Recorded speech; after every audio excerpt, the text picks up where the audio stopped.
So, what if that little voice in your head, the one that's always worrying, what if it wasn't actually your enemy? Today, we're going to dive into a really powerful way of thinking that turns that anxiety from something that holds you back into a tool you can use to build a stronger future. Does this feel familiar to you? You're lying in bed, it's the middle of the night, and your brain just won't shut off.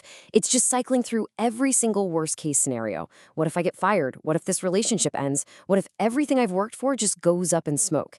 It's this loop, right? It's totally paralyzing. It feels like you're trapped inside your own head. Okay, but here's the big shift in thinking. This is not a character flaw. You're not just a negative person. This is a deep survival instinct. The idea is to think of it like an inner sentry, like a guard up in a watchtower, and its only job is to scan the horizon for threats to keep you safe. And this brings us to a really important idea. There are basically two parts of your mind at play here. You've got the sentry, that warrior we just talked about, and then you've got its counterpart, the strategist. And figuring out how these two work together, well, that's the key to everything.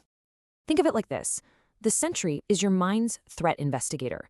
Its entire job is to find potential dangers.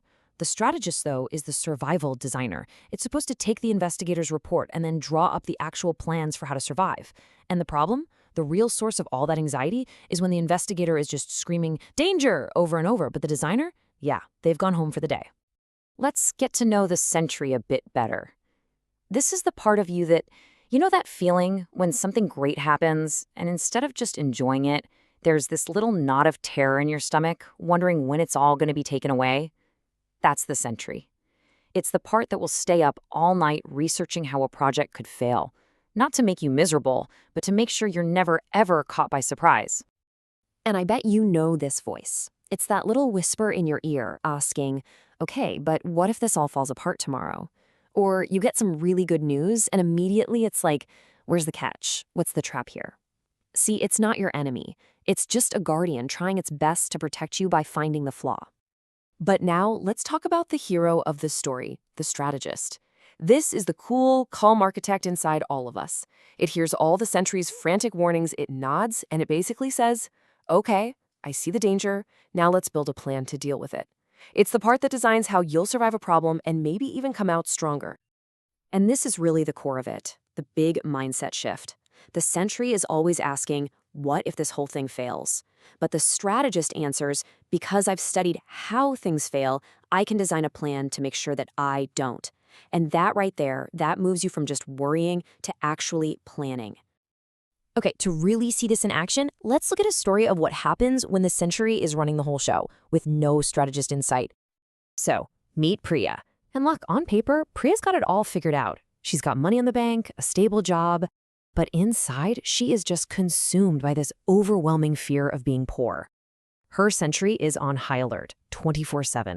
So here's what her life actually looks like. Her evenings are spent doom scrolling, reading about economic collapse. All her savings are sitting in a checking account because she's too scared of the risks to invest. Her weekends aren't for relaxing, they're for mentally rehearsing what she'll do when disaster strikes. You see the pattern here, right? Her sentry has gathered all this data, all this information about the threat, but there's no strategist, there's no plan. She's just paralyzed by the fear. So what happens when Priya finally decides to wake up her inner strategist? Let's watch how everything changes. So the first thing she does is just acknowledge the fear. She doesn't fight it, she accepts it. Okay, she thinks, total financial ruin is the death my sentry is worried about. But instead of freezing, she uses that nervous energy. She gives her strategist a mission. And just like that, her actions completely transform. She diversifies her savings. That's risk management. She starts taking an online course to learn a new skill she can fall back on. That's a survival tactic. She creates a budget she can actually stick to. That's her path. The fear didn't just disappear, but now it's got a job. It's fuel for action, not for paralysis. Okay, so this is all great for Priya, but how do you actually do this for yourself? Let's walk through a super practical 5-step action plan to make your sentry work for your strategist, not against it.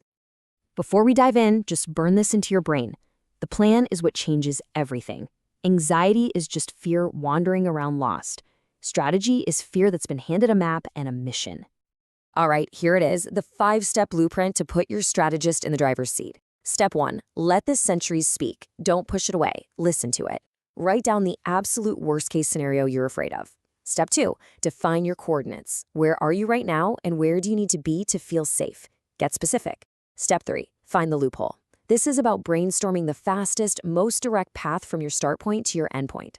Step 4, execute to survive. Do one thing, just one, that makes you safer right now. And finally, step 5, use fear as fuel.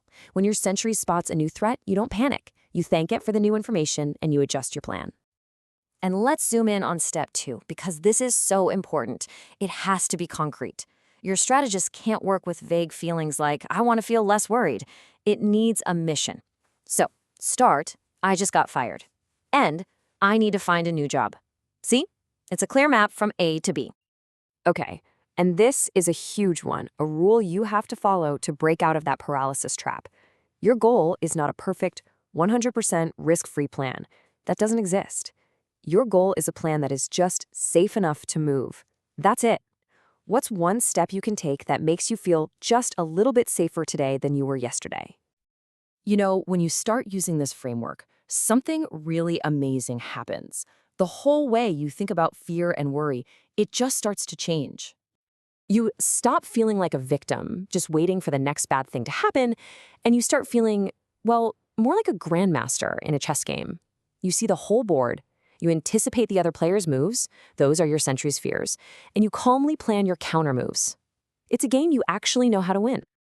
Look, if there is one single thing you remember from all of this, let it be this. Your sentry's job is to point at the fire. It will always scream about the smoke and the flames.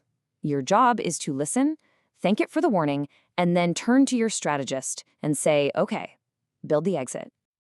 And that really brings us to the most important question. It's not about what you're afraid of anymore. It's about what you're going to do about it. So I'll leave you with this. What's that fire your sentry is pointing at right now? And more importantly, what exit are you going to build today?